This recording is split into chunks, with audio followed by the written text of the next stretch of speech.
it. You know, I'm looking and I'm going through this material. Can you believe it? After today, we will be through day 3 of the mini lessons, day 3 of 6. I can't believe we're already halfway through these things. Time is flying. Now, I don't know if you have noticed kind of about these mini lessons that we didn't start off these mini lessons getting straight into the more popular topics of personal finance. So we didn't start off with the budgeting or the saving or the debt.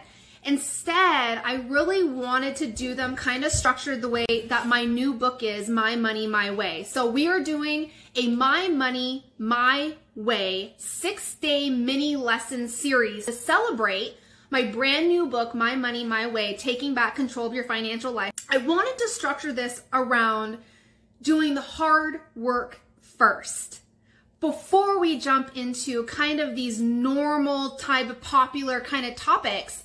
Because I feel like so often the times that's what a lot of people do. They jump right into the budgeting, into the figuring out the savings, right into their plan of attack for their debt, that they kind of get so excited they skip over some of the most important steps when starting on a financial transformation. So day 1, we went over the why, discovering your why, really solidifying and honing in on your why or purpose on this financial journey. And we talked about why that was so important.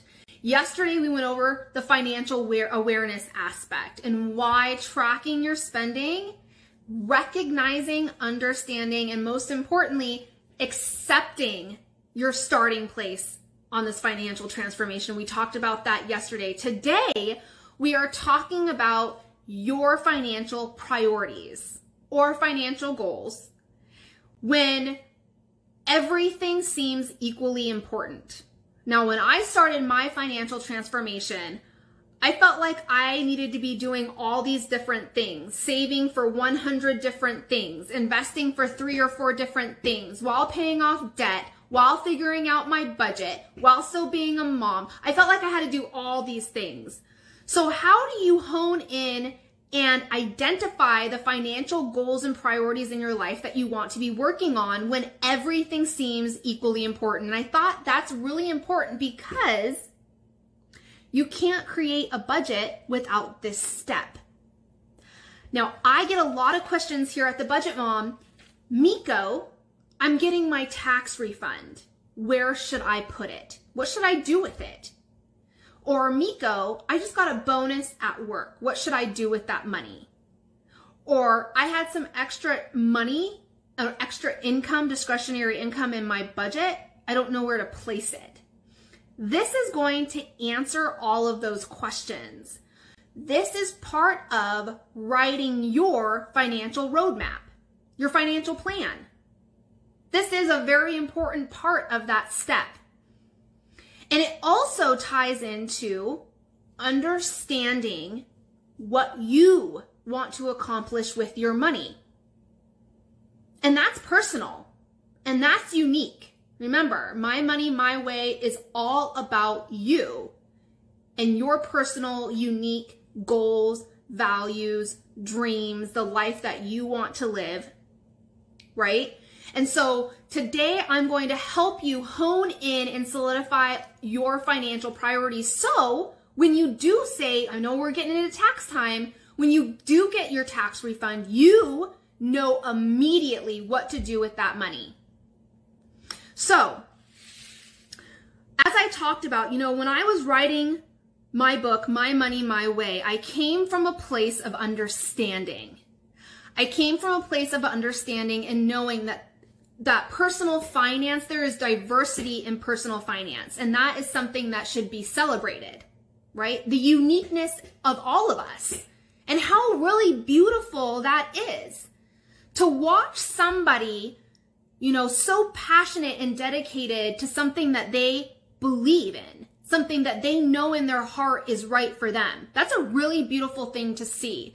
So I came from a place knowing that every single person that picked up my book will have different goals, different priorities, different dreams, different ways they spend money, different ways that they budget. I knew that I was speaking to someone different every single time my book was touched. And instead of saying, no, you shouldn't do it that way. No, you should be spending your money this way. No, these are the financial goals you need to be working on. Instead, I'm saying, hey, let's honor and celebrate you and have you pick what you feel is right for you. Here's how to do that.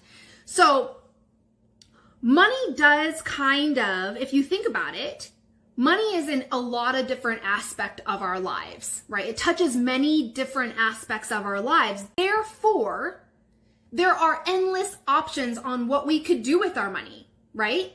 We can invest it for retirement. We can save it for a vacation. We can save it for a new car. We can, splurge on nice dinners if we're choosing to spend there's endless things that we could be doing with our money, and the list goes on.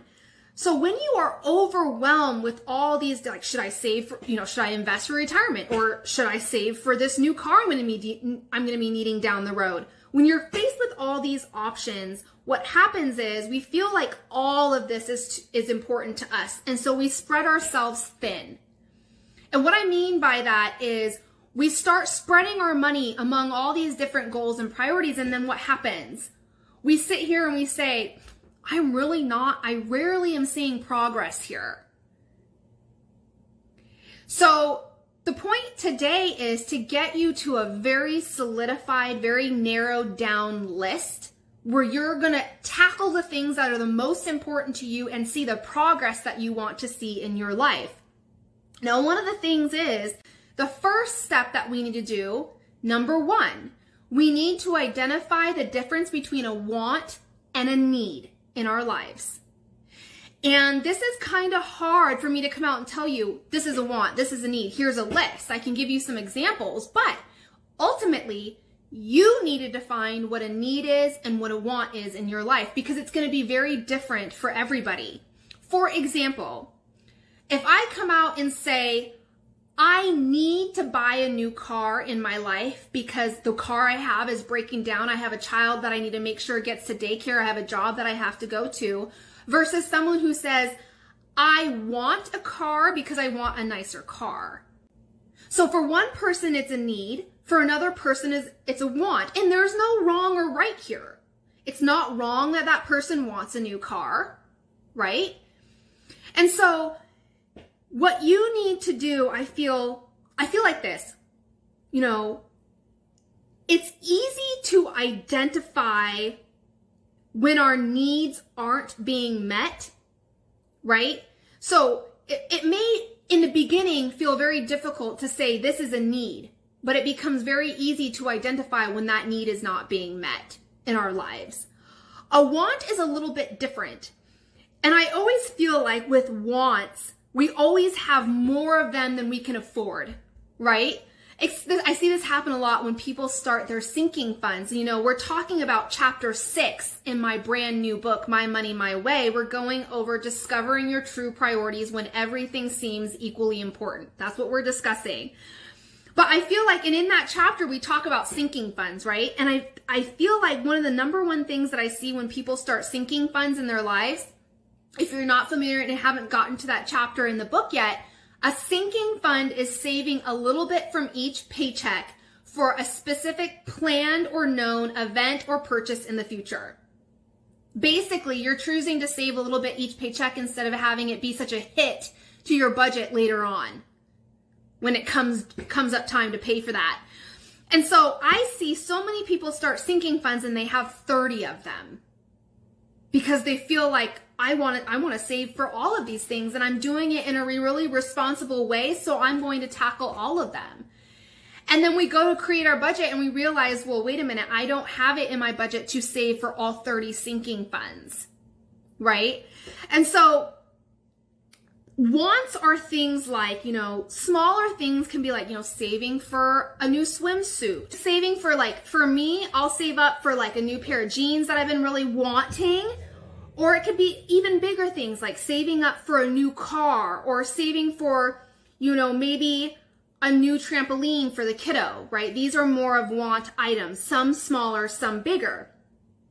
Now I mentioned before that no one can decide for you what a want or need is, okay? Your needs for like your physical body, your emotional and mental health, for your family and living situation. Those are all going to be unique to you. So I feel like when it comes to needs versus wants, one of the homeworks that I have for you is number one, I want you to grab a piece of paper and create 2 columns. I want you to label the column on the left, want, and the column on the right, I want you to label need.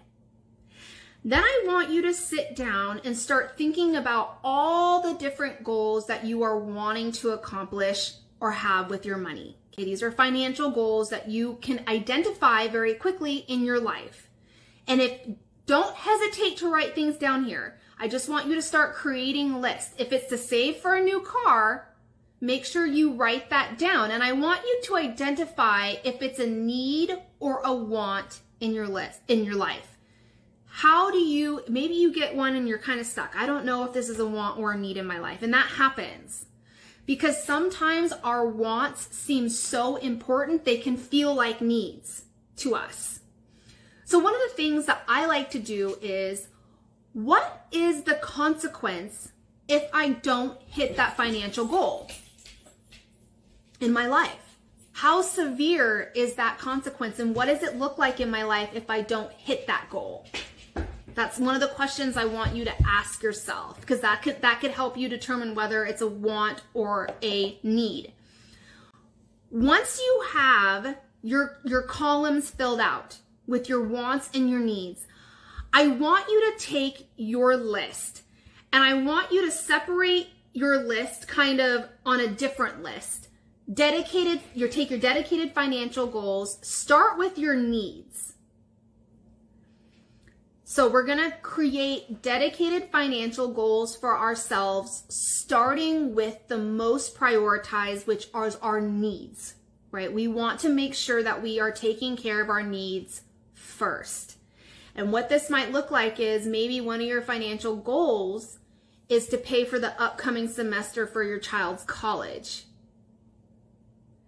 If you have a bill coming due, or maybe a need is knowing your property taxes are coming due in 6 months, and that is something that you want to make sure you have the money available for. That's a need, because we know we are going to need to pay that bill. Versus, I want to save for a family vacation. So you have step 1, a want and need list. Step 2, you're going to take that list and create a dedicated financial goals list starting with your needs. And then get to your wants. The reason that's important is because we're about to organize that information into the order of importance and priority in your life by going by a timeline. You have short-term goals, medium-term goals, and long-term goals. This is important when you are tackling multiple financial goals because it allows you to focus on one thing or maybe a couple at the same time rather than spreading yourself too thin and trying to accomplish everything. So short-term goals are considered 1 to 3 years. These are your most urgent goals that need to be met. Medium-term goals are 2 to 7 years. Okay, these are things that are not as important as your short-term goals, but they have a major importance and priority to you. And then your long-term goals are anything between 7 and 10 years or beyond. Okay, these are things like retirement, possibly child education. So for example, maybe in your short term, you have one priority goal, and that's to establish an emergency fund. Okay, maybe that's your first short-term, most important goal. Maybe your second your medium-term goals is saving for a new car, and that's in the column of saving 3 to 7 years. Here's the thing. Maybe 95% of your extra income goes towards that establishing that emergency fund. That's your first priority. maybe the other 15% starts going to saving for that new car. Remember, we want to make sure that our spending is aligning with our financial goals. We also want to ensure that the way that we are organizing and creating our roadmap, our budget, that things are going to honoring and accomplishing those financial goals in our lives. And the only way to do that is to solidify, hey, this is my most important short-term goal. This is where most of my money is going to be going. But you know what? This is on my heart too. This is something I feel is also important, not as important as the emergency fund. So I'm going to dedicate, 15% of my extra income towards that goal. So that's the homework. And I feel like when it comes to our priorities, sometimes we can get really off track because we're looking at what everyone else around us is doing. Oh, they're saving or investing for that. Should I be doing that too? Right? We started kind of get this FOMO feeling like we're missing out on something, like we should be doing something, what they're doing, right? But once you start creating your own financial plan and these financial goals kind of start to come into play and with clarity in your life, then it really doesn't matter what they're doing because you have your own roadmap. So that is the homework. I also want to mention in this chapter, when we were talking about priorities in our lives, the chapter starts off with solidifying and having an emergency fund in your life and figuring out a game plan to get that established. Why did I think it was important to have that in that chapter right there in the beginning? Because I think an emergency fund is extremely important. Now, I'm not saying go out tomorrow and fund a 3 to 6 month emergency fund, okay? What I'm saying is to have that priority in your mind as a short-term priority and start planning for it.